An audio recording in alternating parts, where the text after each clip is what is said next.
For 8 years, she wakes up crying same time, same day, every month. Until she found out why. Moradedun had everything, beauty, kindness, and faith, yet year after year, her life stayed the same. Every 21st day of the month, she woke up in tears without knowing why. Prophets said she was spiritually tied to a man from her past. For 8 long years, she believed maybe God was punishing her, until the night of the 21st of November, when a dream revealed the truth about love, pain, and forgiveness. Headphone: a moving story about breaking free from emotional bondage, letting go of guilt, and finding peace. Speech balloon: tell us in the comments, have you ever struggled to forgive someone who hurt you? Every 4:21 a.m. on 21st day of every month, she wakes up crying without knowing why. For 8 years, she thought God had forgotten her, until she learned that sometimes it's not God holding us back, it's the pain we refuse to release. They said Moradedun was beautiful, not just in her face, but in her spirit. She had a soft smile, gentle voice, and a heart that forgave too easily. But behind that smile was a question she couldn't answer. Why couldn't she get married? She was in her late 30s now. Everyone around her seemed to have moved on, engagements, weddings, children. But Moradedun kept attending other people's ceremonies as a guest. At first, she told herself it was God's timing. But as the years passed, the waiting turned to worry. Then the worry turned into guilt and fear. She started to think maybe God was punishing her.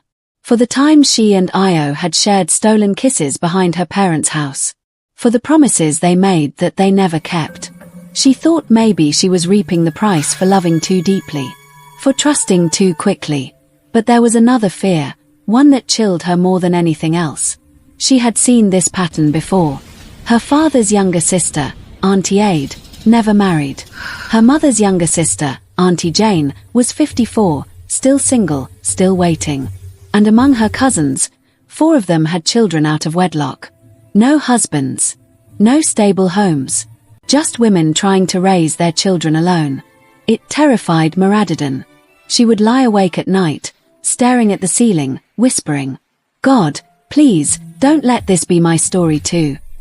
But month after month, nothing changed. She began searching for answers. She visited churches. She prayed. She fasted.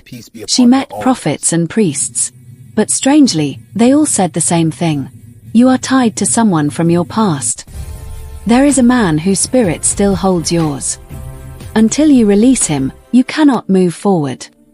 And every time she heard that, her heart grew heavy, because she knew exactly who they meant. Io.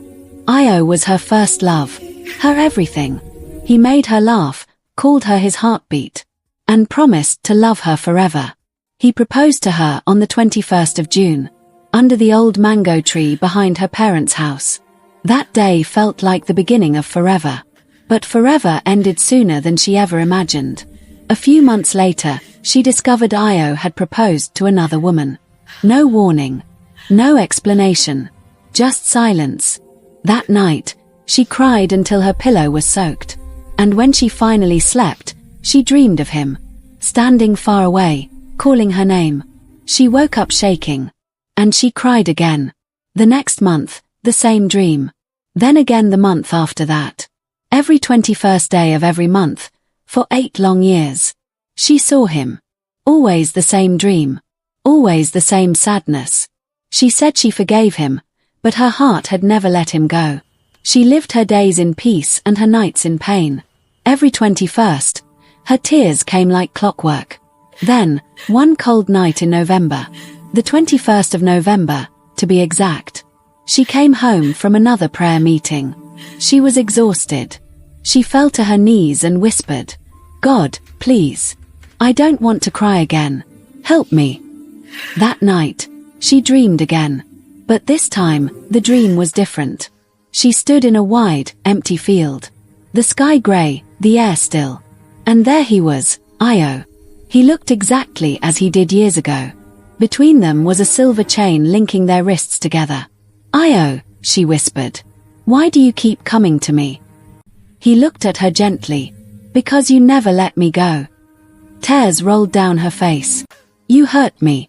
You left me." I know, he said softly. And I've carried that guilt for years. But you've carried anger. And both of us are trapped because of it. She looked down at the chain. How do I forgive you? Forgiveness, he said, isn't saying I was right. It's choosing to be free. And as he spoke, the chain between them began to fade, link by link, until it disappeared. Io smiled faintly and said, It's time, Moradedun. Then he turned, and the mist swallowed him. When she opened her eyes, the first thing she saw was the clock. It was 4:21 a.m. And the date, 21st of November. But for the first time in 8 years, she didn't cry. She sat quietly, took a deep breath, and began to write. Io, I forgive you. Not because you asked me to, but because I want to breathe again. I release you, from my heart, from my pain, from my past. When she finished, she folded the paper, placed it in a bowl, and burned it slowly. As the smoke rose, she whispered, I forgive you. And in that moment, something heavy left her soul. Weeks later, at a friend's dinner, she met Tunde, a man calm in spirit, kind in heart. He didn't rush her. He didn't promise forever. He just stayed. And for the first time, Moradedun didn't compare him to her past. Months later, when he asked her to marry him, she said yes, without fear. On the morning of her wedding, she stood before her mirror and smiled. She whispered, Thank you, Io, for teaching me how to let go. And that 21st of November, for the first time in 8 years, her tears were tears of peace. Sometimes, the person we refuse to forgive is the one keeping us tied to the pain. Forgiveness doesn't mean forgetting. It means setting both hearts free. Because you can't step into your future if your hands are still holding the past. Thank you for listening. Remember, some stories heal hearts, some teach lessons, but every story helps us feel less alone.